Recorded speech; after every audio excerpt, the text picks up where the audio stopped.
د امن ټیکهدار صاحب خو په سترګو باندې ړوند دی، د حورو دعویدار صاحب خو په سترګو باندې ړوند دی، په چا باندې ورمنډې کړم، د چا نه تپوس وکړم. زمونږ د سرکار صاحب خو په سترګو باندې ړوند دی. مننه. شاعر صاحب د الهام او د حلوت نه وزګار نه شو، د خپلې محبوبیت رو د صفت نه وزګار نه شو، هغه بس د هغې مظلومانو فکر وکړي، هغه د موسیقۍ او ثقافت نه وزګار نه شو. ډېر زور وکړي جویات کې د جمعې په یو دوا کې مولوي صاحب ستا خو ټول غاښونه مات شو په حلوا کې. امیر صاحب سیروزي له به بیا وروستو چېرته لاړ شي، د نفل سجدې له به بیا وروستو چېرته لاړ شي. دا آزاد نظم دی اسد بھائی، تاسو ته ډریم ډالۍ او دې ټولو ملګرو ته دې ډالۍ چې علمه ټولې واورئ یو اواز راوباسم، د زړه د رباب ټنګ سره یو ساز راوباسم. د چا خبره سپینې سپینې مه وایه خو خیر دی، زه یې ویمه نن په ځان پسې دا سپي راکورې کومه، خبرې له هوا ته چې د خپو په سر ناسي دا ځینې بې ضمیره خو بیخي راکورې کومه. مننه. د چا خبره سپینې سپینې مه وایه خو خیر دی، زه یې ویمه نن په ځان پسې دا سپي راکورې کومه، خبرې له هوا ته چې د خپو په سر ناسي دا ځینې بې ضمیره خو بیخي راکورې کومه. د ټول انسانیت قتل شروع دی په غزا کې، د سرو ګلونو غوښې الوزي په هوا کې، تپوس چې قدرې وکړي چې دا ظلم ولې کېږي، ته وګوره دومره انسانیت نشته په چا کې. د امن ټیکهدار صاحب خو په سترګو باندې ړوند دی، د حورو دعویدار صاحب خو په سترګو باندې ړوند دی، په چا باندې ورمنډې کړم، د چا نه تپوس وکړم. زمونږ د سرکار صاحب خو په سترګو باندې ړوند دی. مننه. د امن ټیکهدار صاحب خو په سترګو باندې ړوند دی، د حورو دعویدار صاحب خو په سترګو باندې ړوند دی، په چا باندې ورمنډې کړم، د چا نه تپوس وکړم. زمونږ د سرکار صاحب خو په سترګو باندې ړوند دی.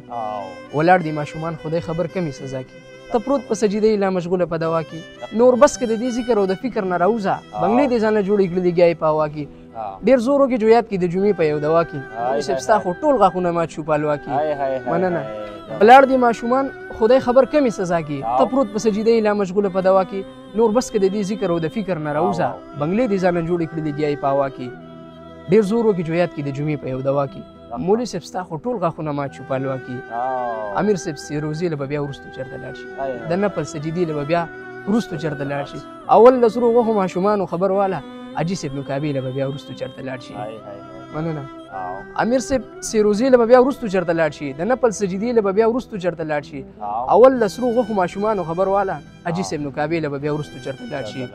شاعر صاحب د الهام او د حلوت نه وزګار نه شو، د خپلې محبوبیت رو د صفت نه وزګار نه شو، هغه بس د هغې مظلومانو فکر وکړي، هغه د موسیقۍ او ثقافت نه وزګار نه شو.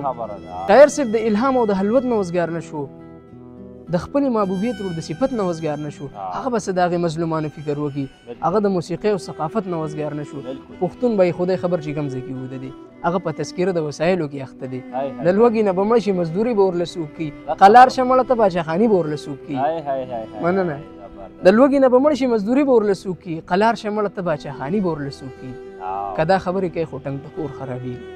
زمونږ د شاه زلمي صاحب خو ټول خرابېږي، خو خیر دی، هغوی د بېګناه په خپلو وینو کې ډوبېږي، او ستا واړه دې دلته په ریحمو کې اوسېږي، هغوی هلته کې خیر دی که د لوږې نه مړه کېږي، او ستا واړه په لسو خوراکونو نه مړېږي. نو ولې هغه به راناست نه دی دغه هر څه ویني نه، نو اخلي به بدله د هر ماشوم د وینې نه، هغه به تې د وینې د هر دارې تاوان اخلي، دا غلی چې دی مړه دا خو ستا امتحان اخلي، هغه به تې د وینې د هر دارې تاوان اخلي، دا غلی چې دی مړه دا خو ستا امتحان اخلي.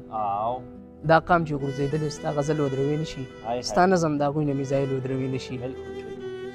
که دا چل کوي د خپل ځان ذمهوار شو اسامه، خبرې خو دې وکړې اوس تیار شو اسامه، قلار شو اسامه نور قلار شو اسامه، قلار شو اسامه نور قلار شو اسامه. ډېره مننه. دا تاسو اورېدو یو درد دی پکې، یو فکر دی پکې، او زمونږ ستاسو دپاره پکې سوالات دي، اولا دپاره پکې هم دي، او د دې نه علاوه د پښتون شاه زلمي دپاره پکې هم دي، او د شاعر دپاره پکې هم دي، او د حاجي او د عام سړي دپاره پکې هم دي. امید ساتمه د ده په دې وینا، د دې په دې پیغام، د ده په دې اشعارو به تاسو پوه شوي یئ، او یو ډېر درد یې پکې بیان کړی دی د غزا د مسلمانانو دپاره د همدردۍ هغه کلام ده لیکلي دي، خپل اشعار دي. امید ساتمه تاسو به پوه شوي، زما دپاره به ډاډ هم ورکوئ، زه به سپورټ کوم. زه ترنه غواړم الله